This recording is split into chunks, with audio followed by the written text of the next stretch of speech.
Hello বন্ধুরা, আশা করি সবাই ভালো আছেন।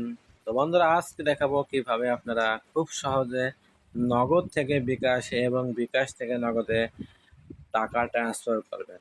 আমাদের অনেক সময় খুব প্রয়োজন হয়, দেখা যাচ্ছে নগদে কিছু টাকা আছে কিন্তু সেই ক্ষেত্রে আপনারা আছে বিকাশের এজেন্ট আছে, সেক্ষেত্রে আপনারা টাকাটা তুলতে পারছেন না।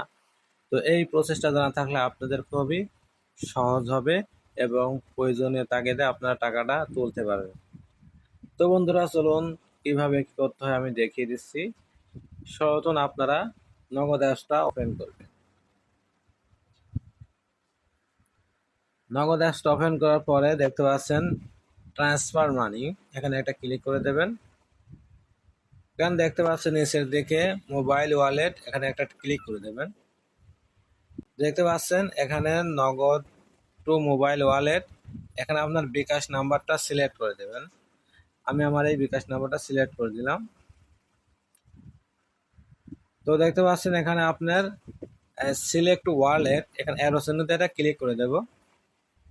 দেন নিচের দিকে দেখতে পাচ্ছেন বিকাশ, আমি বিকাশে একটা ক্লিক করে দেবো। দেন এখানে আমি 50 টাকা দিয়ে আপনাদের দেখিয়ে দিচ্ছি, 50 টাকা তুললাম এবং প্রসিডে ক্লিক করে দেব। তো দেখতে পাচ্ছেন বন্ধুরা, 50 টাকা দিতে হলে ভ্যাট সহ সর্বোচ্চ 42 পয়সা চার্জ কাটবে। আমি এখন পিন নাম্বার দিয়ে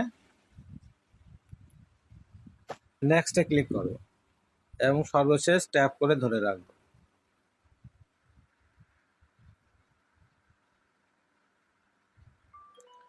তো দেখতে পাচ্ছেন আমার বিকাশ থেকে একটা নোটিফিকেশন চলে আসছে, ইউ হ্যাভ রিসিভ 50 টাকা ফ্রম নগদ।